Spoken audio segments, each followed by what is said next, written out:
నమస్తే welcome to AV news ముందుగా headlines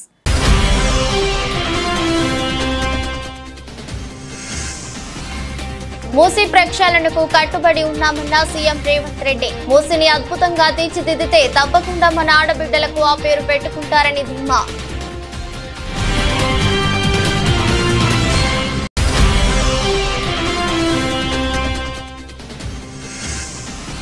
ఇంద్రకీలాద్రిపై వైభవంగా జరుగుతున్న శరన్నవరాత్రి ఉత్సవాలు 5వ రోజు మహాచండీ దేవి అలంకారంలో దర్శనమిస్తున్న అమ్మవారు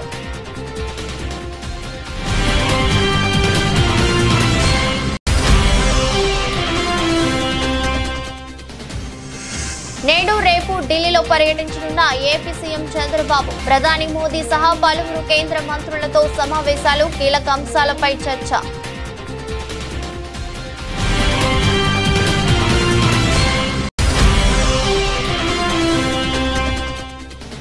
సిరిసిల్లలో 2వ వార్షికోత్సవ police games and sports meet పోటీలను ప్రారంభించిన ఎస్పీ పోలీస్ విభాగంలో విధి నిర్వహణలో క్రీడలు యోగా అనేవి ఎంతో కీలకమన్న అఖిల్ మహాజన్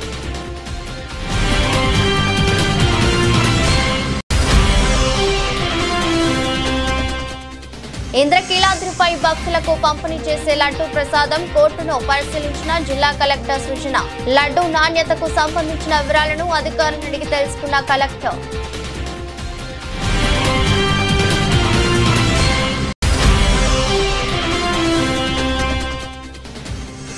బంగ్లాదేశ్ పై గెలుపుతో చరిత్ర సృష్టించిన టీమిండియా 128 పరుగుల లక్ష్యాన్ని 49 బంతులు మిగిలుండగానే ఛేదించిన భారత్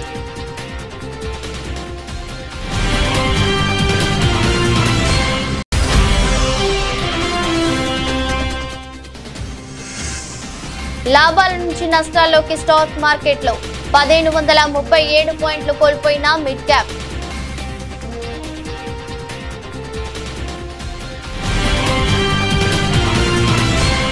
మూసీ నది సుందరీకరణ ప్రాజెక్టును ప్రతిష్టాత్మకంగా తీసుకున్న తెలంగాణ ముఖ్యమంత్రి రేవంత్ రెడ్డి ఓ ఆసక్తికర అంశాన్ని లేవనెత్తారు.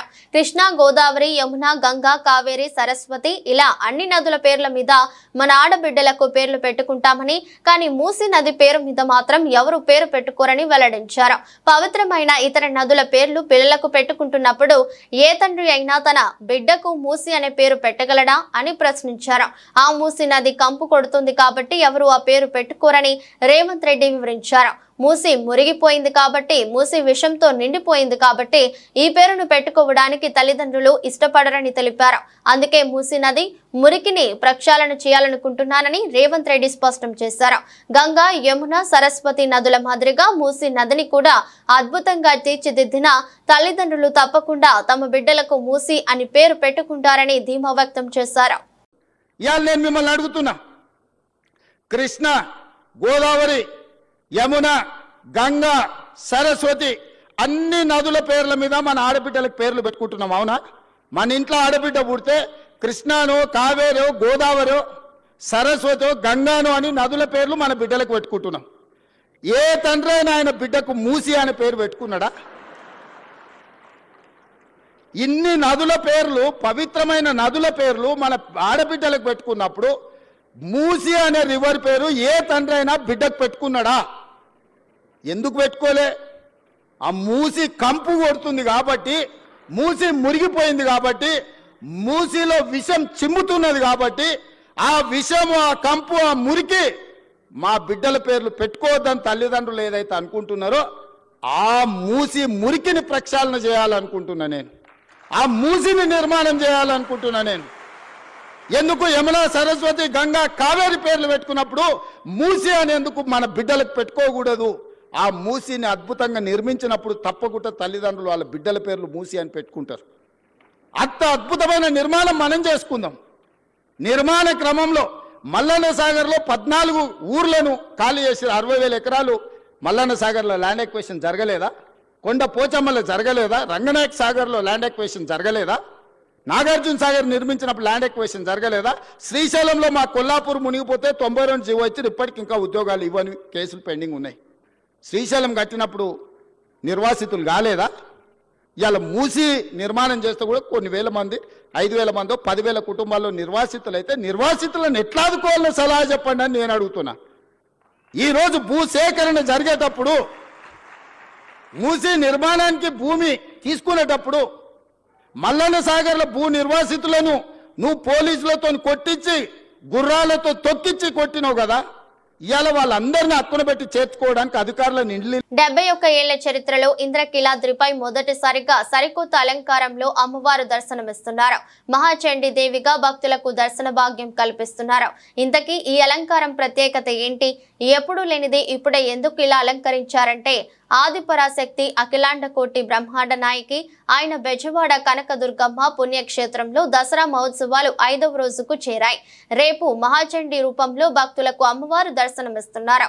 దేవతల కార్యసిద్ధి, దుష్ట శిక్షణ, విష్ట రక్షణ కొరకు మహాలక్ష్మి, మహాకాళి, మహాసరస్వతి త్రిశక్తి రూపిణిగా శ్రీ మహాచండీ ఉద్భవించింది. చండీ అమ్మవారిలో అనేక దేవతలు కొలువై ఉన్నారు. శ్రీ మహాచండీ అమ్మవారిని ప్రార్థిస్తే సర్వ దేవతలను ప్రార్థించినట్లే అంటున్నారు పండితులు.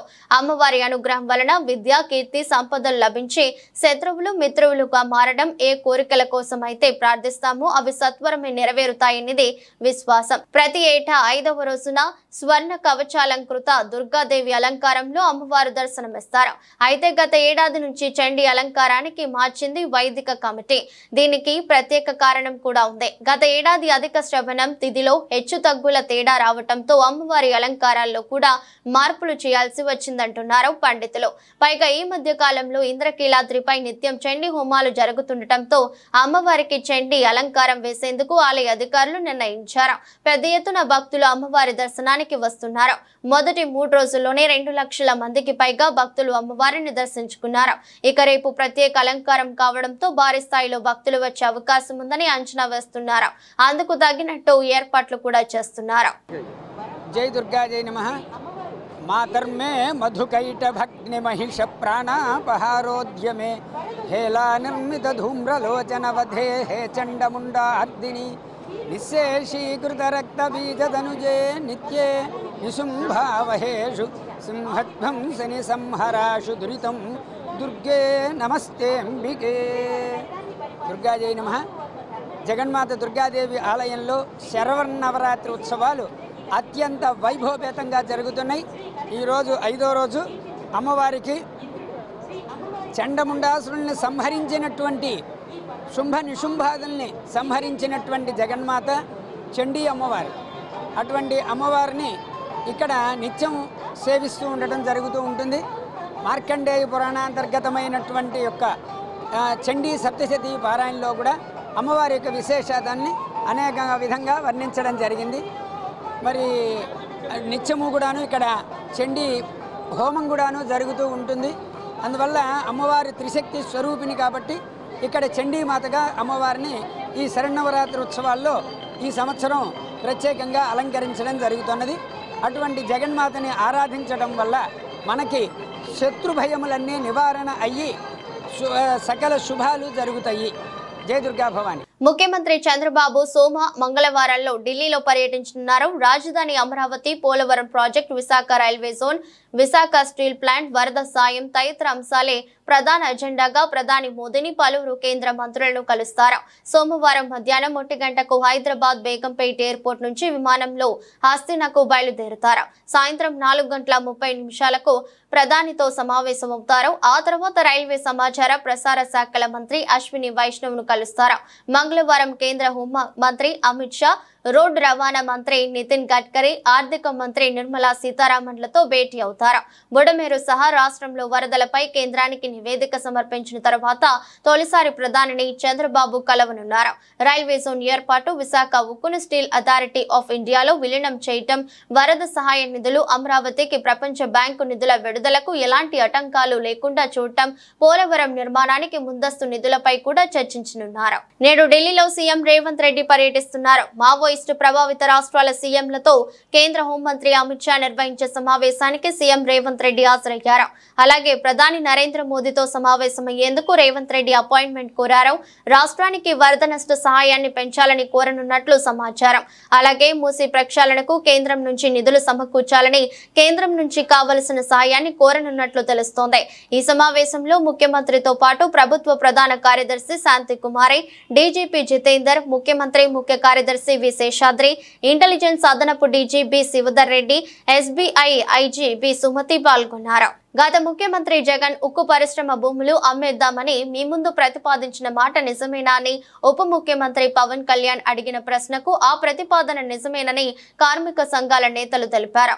మంగళగిరిలోని క్యాంపు కార్యాలయంలో ఆయన విశాఖ ఉక్కు పరిశ్రమకు సంబంధించిన కార్మిక పరిరక్షణ సంఘాల నాయకులతో ఆదివారం సమావేశమయ్యారు.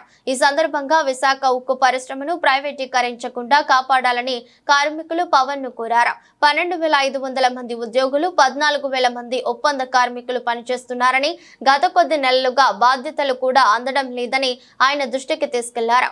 32 మంది బలిదానాలు, 16,000 మంది నిర్వాసితులు త్యాగాలు, 24,000 ఎకరాల భూసేకరణతో విశాఖ ఉక్కు పరిశ్రమ ఏర్పాటైంది. వారి త్యాగాలను ఎవరూ మర్చిపోకూడదు. దానిని కాపాడుకోవాలని భావోద్వేగం పరిశ్రమలో పనిచేసే ప్రతి కార్మికుడితో పాటు కార్మిక ఉద్యోగ సంఘాల నేతల్లో కూడా ఉండాలి.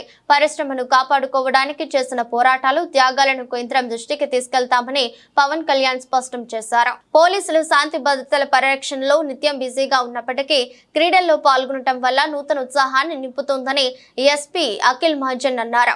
రాజన్న సిరిసిల్ల జిల్లా కేంద్రంలో 2వ వార్షికోత్సవ police games and sports meet పోటీలను ప్రారంభించారు. ఈ సందర్భంగా మాట్లాడుతూ అధికారులకు, సిబ్బంది ప్రతి ఒక్కరికి డ్యూటీ, ఫ్యామిలీ ఒత్తిడి ఉంటుందని, క్రీడలు ఆడటం వలన మానసిక ఉల్లాసంతో పాటు శారీరక దృఢత్వంతో ఉంటారని తెలిపారు. పోలీస్ విభాగంలో విధి నిర్వహణలో క్రీడలు, యోగా అనేవి ఎంతో కీలకమన్నారు.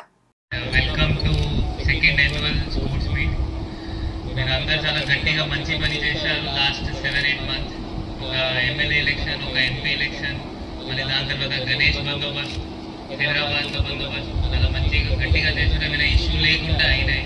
ఇప్పుడు అందరికీ చాలా మెంటల్ ప్రెషర్ ఉండొచ్చు, ఏఎస్పీ గారు కూడా చెప్పినాయి. సో దానికోసం మీరు ఇది 100% ఇది వాడుకోవాలి, 100% ఆడుకోవాలి. చాలా మంది లాస్ట్ టైం ఫస్ట్ టైం నేను చూసింది ఏంటంటే లైట్ తీసుకున్నారు. ఈసారి కొంచెం మంచిగా ఎక్కువగా సీరియస్ గా తీసుకొని ఆడతారు. కొంచెం పార్టిసిపేషన్ ఇంక్రీజ్ అయింది అనిపిస్తుంది నాకు. సో ప్లే విత్ రూల్స్, అన్ని రూల్స్ ఫాలో చేయండి. పీటీ వాళ్ళు ఉన్నారు, లేకపోతే మీకు ఎవరైనా ఇన్ఛార్జ్ ఉంటారు, ఏమైనా చెప్తే రూల్స్ ఫాలో చేయండి. Give your best. ఏమైనా లూజ్ అవుతారు ఓకే పర్లే, బట్ గెలుస్తున్నారు అంటే వెరీ గుడ్. లూజ్ అయిన వాళ్ళు మళ్ళీ నెక్స్ట్ టైం మళ్ళీ థర్డ్ స్పోర్ట్స్ మీట్ వస్తుంది, అప్పుడు మీరు ఇంకా ప్రిపేర్ చేయవచ్చు. ఇది కాకుండా లాస్ట్ టైం చూసి వచ్చిన వేదికను అలంకరించిన గౌరవనీయులు superintendent of police Rajanna Sircilla IPS అందరూ క్రీడాకారులకు స్వాగతం, సుస్వాగతం. రాజన్న సిరిసిల్లలో జరిగే ఈ స్పోర్ట్స్ అండ్ గేమ్స్ మీట్ లో DAR రాజన్న సిరిసిల్ల నుంచి 2 టీమ్స్, SDPO సిరిసిల్ల నుంచి 2 టీమ్స్ అండ్ SDPO వేములవాడ నుంచి 2 టీమ్స్ పార్టిసిపేట్ చేస్తున్నారు. ఈ మధ్య కాలంలో క్రీడలు లేవు, మన డ్యూటీలో చాలా బిజీగా ఉన్నాం. సో ఈ బిజీ జీవితానికి కొంచెం రిలీఫ్ ఇవ్వడం కోసం ఈ స్పోర్ట్స్ అండ్ గేమ్స్ మనకు జరుపుకోవడం చాలా అవసరం అని భావించి మన SP గారు ఈ స్పోర్ట్స్ అండ్ గేమ్స్ నిర్వహణ చేశారు. సో ఈ విషయంలో చాలా సంతోషంగా ఉంది. ఇంద్రకీలాద్రిపై దసరా శరన్నవరాత్రి ఉత్సవాలు వైభవోపేతంగా కొనసాగుతున్నాయి. 5వ రోజున దుర్గమ్మ మహాచండీ దేవిగా భక్తులకు దర్శనమిస్తున్నారు. భక్తులకు పంపిణీ చేసే లడ్డు ప్రసాదం కోటను జిల్లా కలెక్టర్ సృజన పరిశీలించారు. లడ్డు నాణ్యతకు సంబంధించిన వివరాలను అధికారులను అడిగి తెలుసుకున్నారు.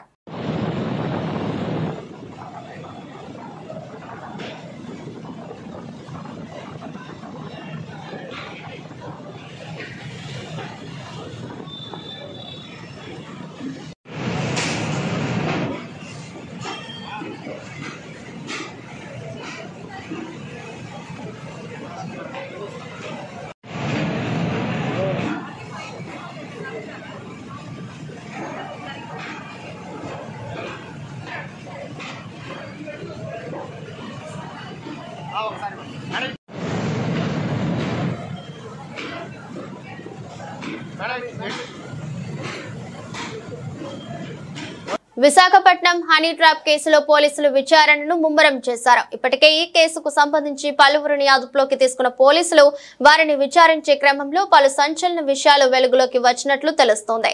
దాంతో ఈ కేసును లోతుగా విచారిస్తున్నారు. బాధితులు ఇంకా ఎవరైనా ఉంటే వెంటనే తమను సంప్రదించాలని పోలీసులు కోరారు. హైదరాబాద్ కేంద్రంగా ఓ ముఠా ఈ వ్యవహారాన్ని నడిపినట్లు పోలీసులు గుర్తించారు. అందమైన యువతుల ఫోటోలతో యువకులను ఆకర్షించే సామాజిక మాధ్యమాల ద్వారా వారిని తమ ఉచ్చులో చిక్కుకునేలా చేసినట్లు పోలీసులు తెలిపారు. బాధితులకు మాదక ద్రవ్యాలు ఇచ్చి వారు మత్తులోకి జారుకున్న తర్వాత యువతులు సన్నిహితంగా ఉన్నట్లు ఫోటోలు తీసేవారు. అంతే ఆ తర్వాత ఆ ఫోటోలను అడ్డుపెట్టుకుని బ్లాక్మెయిల్ చేయటం చేశారు. తద్వారా వారి నుంచి భారీ మొత్తంలో నగదు వసూలు చేశారు.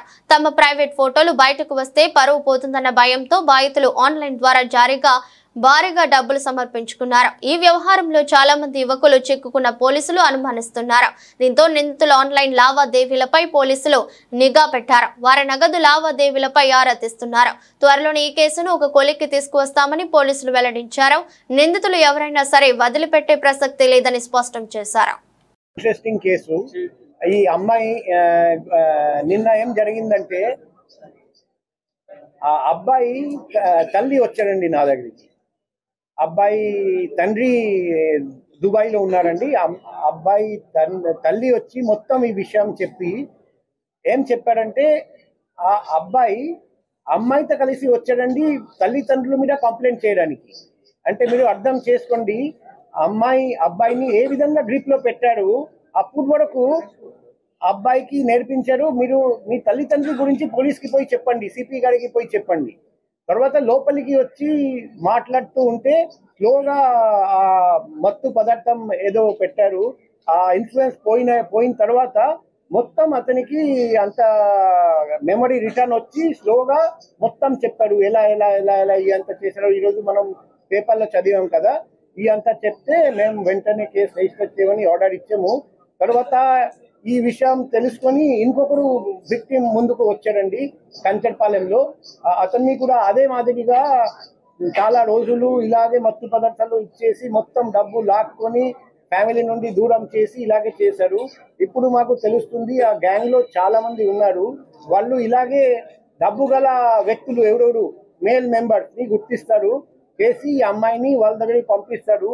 అమ్మాయి ఫస్ట్ ఏదో ఇన్స్టాగ్రామ్ ఫేస్బుక్ ద్వారా పరిచయం అవుతుంది, లేకపోతే డైరెక్ట్ గా షాప్ దగ్గరికి వచ్చి మేము డిజిటల్ మార్కెటింగ్ చేస్తాం, మీ ప్రొడక్ట్ బాగా మార్కెటింగ్ చేస్తామని ఆ ముసుగులో ముందుకు వస్తారండి.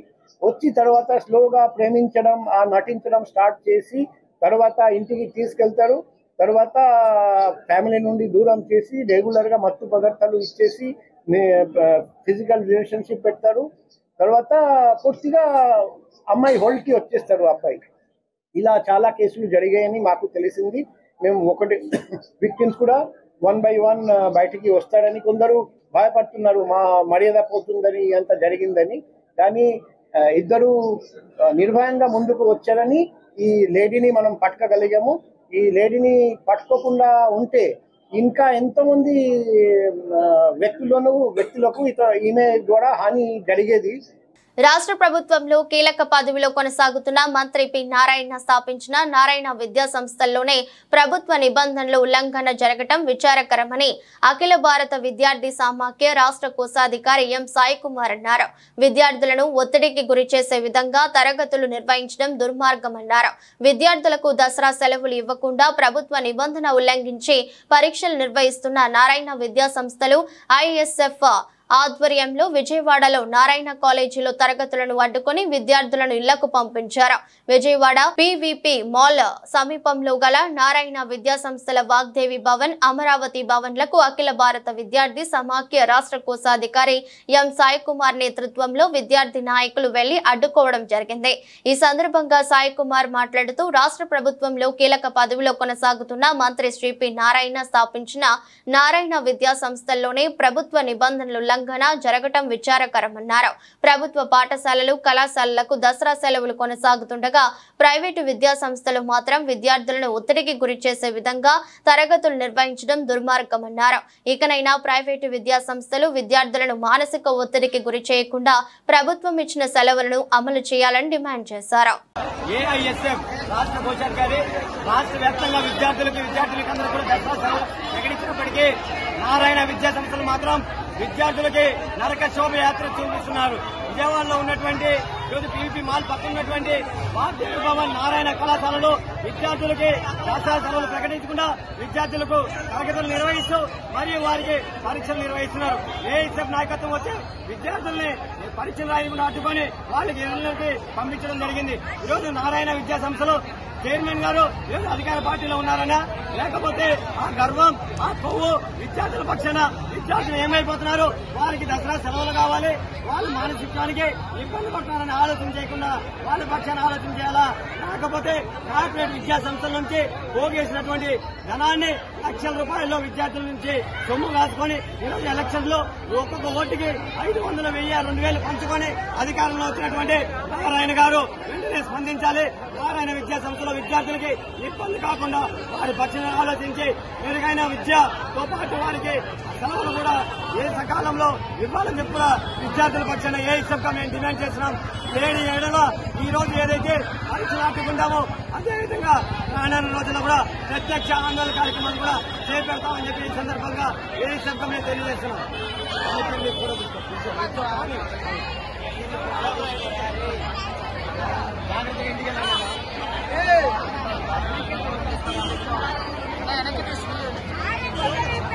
చిత్తూరు జిల్లా పొంగనూరులో 7 ఏళ్ల బాలిక హత్య సంచలనం సృష్టించగా ఎట్టకేలకు పోలీసులు ఈ కేసును ఛేదించారు. బాలిక తండ్రి మిస్సింగ్ కేసు పెట్టిన 3 రోజుల్లోనే ఛేదించారు. 3 లక్షల అప్పు ఈ హత్యకు కారణమని జిల్లా ఎస్పీ మణికంఠ చందోలు వెల్లడించారు. ఈ కేసులో రేష్మా, ఆమె తల్లి హసీనా, మైనర్ బాలుడు అఖిల్ ను అరెస్ట్ చేసినట్లు తెలిపారు. చిన్నారి బాలిక తండ్రి రేష్మా అనే మహిళకు 3 లక్షలు అప్పు ఇచ్చాడు. కొన్నాళ్ల తర్వాత అప్పు తీర్చాలని రేష్మపై ఒత్తిడి తెచ్చాడు.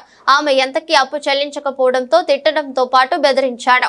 కోర్టుకు లాగుతానని హెచ్చరించాడు. దాంతో రేష్మా ఆ వ్యక్తిపై కక్ష పెంచుకుంది. అతడి కుమార్తెను ఇంటికి పిలిచి భోజనం పెట్టి కొందరి సహకారంతో ఊపిరి ఆడకుండా చేసి చంపేసింది.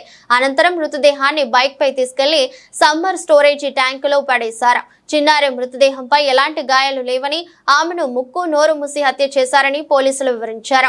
జిల్లా కలెక్టర్ సుమిత్ స్పందిస్తూ కానీ కొన్ని ఛానళ్లు బాలిక మృతిపై అసత్య ప్రచారం చేశాయని ఆగ్రహం వ్యక్తం చేశారు. అంతకుముందు హోంమంత్రి అనిత స్పందిస్తూ చిన్నారి బాలికపై అత్యాచారం జరగలేదని స్పష్టం చేశారు. వాళ్ళ ఫాదర్ చాలా మందికి అప్పులు ఇవ్వడం జరిగింది. వాళ్ళ ఫాదర్ బేసిక్ గా ఫైనాన్స్ బిజినెస్ చేస్తుంటారు. రీసెంట్ గా ఒక ఇల్లు కట్టుకోవడానికి కూడా తను కొంత అప్పులు చేయడం జరిగింది.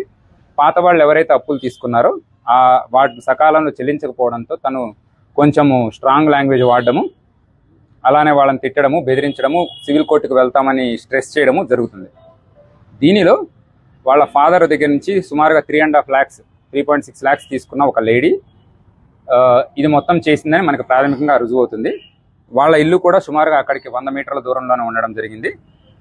ఆ రోజు జరిగిన మనకి నివేదిక ప్రకారం 7 గంటల నుంచి 7:30 మధ్యలో ఈ ఇద్దరు ఆడుకుంటున్నప్పుడు బుర్కా వేసుకొని ఆ లేడీ వచ్చి ఈ పాపతో మాట్లాడి ఆవిడతో పాటు తీసుకొని మరొక కుర్రాడు, అతను మైనర్ 17 years, ఆ లేడీకి రిలేటివ్ అవుతాడు.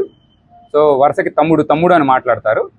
సో ఆ బాబుతో పాటు తీసుకొని వాళ్ళ అమ్మగారిల్లు, అక్కడి నుంచి 1.5 kilometers డిస్టెన్స్ ఉంటుంది, వాళ్ళ అమ్మగారింటికి తీసుకెళ్ళడం జరిగింది. ఈ కుర్రవాడు బయటే ఉన్నాడు చాలాసేపు. వాళ్ళు లోపల ఆ పాపతో చాలాసేపు మాట్లాడడం, పాపకి ఫుడ్ కూడా పెట్టడం జరిగింది. ఇది జరిగిన తర్వాత ఆవిడకున్న కోపం మొత్తం ఆ పాప మీద చూపించడము, అక్కడే నోరు అరుస్తుందనే ఉద్దేశంతో నోరు ముక్కు నొక్కేసేసి చంపడం జరిగింది అనేది కూడా మనకు ప్రాథమికంగా తెలుస్తుంది. ఈ సమయంలోనే ఆ లేడీ ఎవరైతే సరే చేశారో ఆవిడ మీద పాప గీరినట్లు కూడా చిన్న చిన్న ఇంజురీ మార్క్స్, స్క్రాచ్ మార్క్స్ ఆవిడ చేతి మీద కూడా మనకి ఉండడం జరిగింది. అలానే ఎవరైతే ఈ మైనర్ బాలుడు తనతో పాటు ఉన్నాడో తను బయట వెయిట్ చేయడం జరుగుతుంది.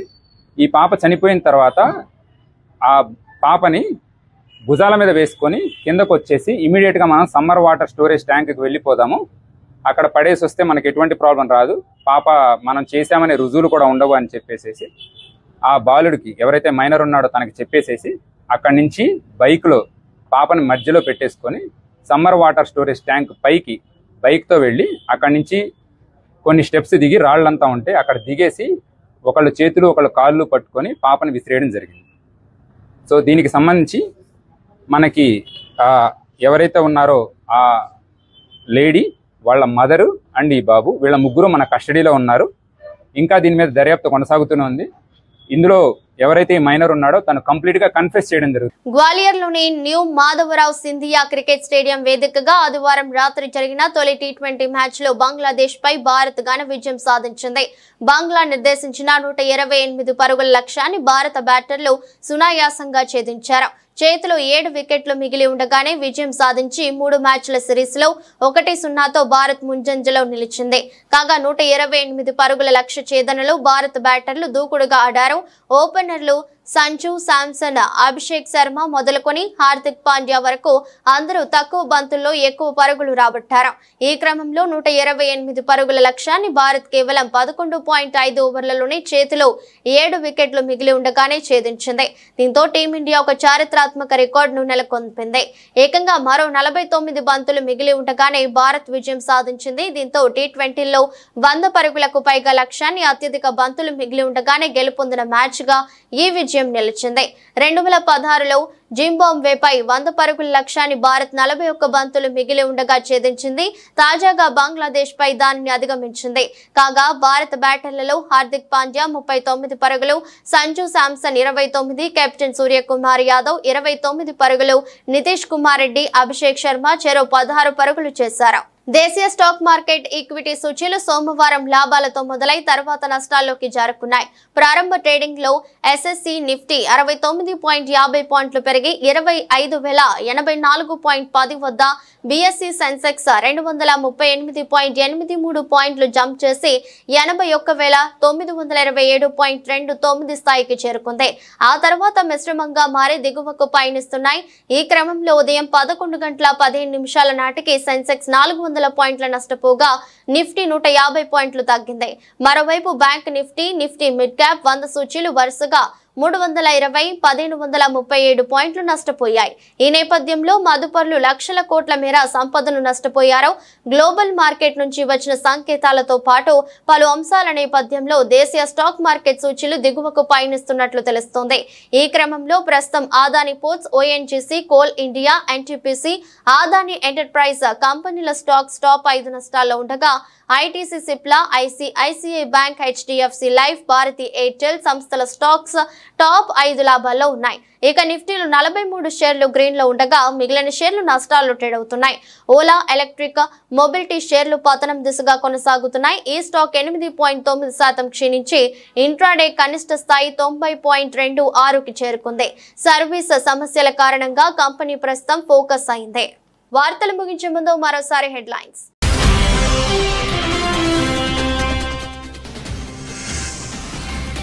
మూసీ ప్రక్షాళనకు కట్టుబడి ఉన్నామన్న సీఎం రేవంత్ రెడ్డి. మూసీని అద్భుతంగా తీర్చిదిద్దితే తప్పకుండా మన ఆడబిడ్డలకు ఆ పేరు పెట్టుకుంటారని ధీమా.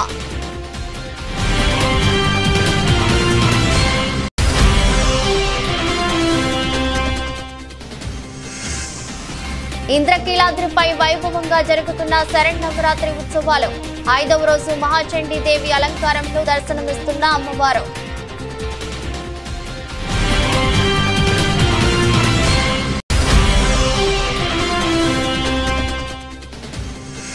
నేడు రేపు ఢిల్లీలో పర్యటించనున్న ఏపీ సీఎం చంద్రబాబు. ప్రధాని మోదీ సహా పలువురు కేంద్ర మంత్రులతో సమావేశాలు, కీలక అంశాలపై చర్చ.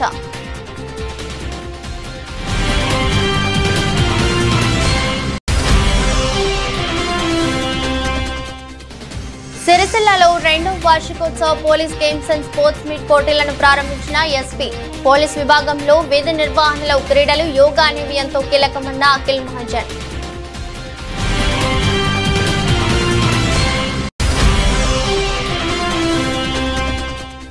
ఇంద్రకీలాద్రిపై భక్తులకు పంపిణీ చేసే లడ్డూ ప్రసాదం కోర్టును పరిశీలించిన జిల్లా కలెక్టర్ సృజన. లడ్డూ నాణ్యతకు సంబంధించిన వివరాలను అధికారులను అడిగి తెలుసుకున్న కలెక్టర్.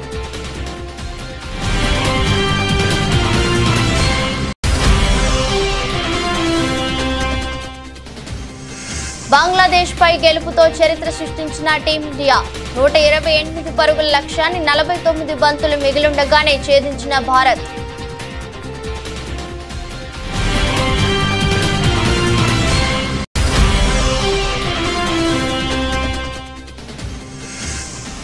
లాభాల నుంచి నష్టాల్లోకి స్టాక్ మార్కెట్లో 1,537 పాయింట్లు కోల్పోయిన మిడ్ క్యాప్.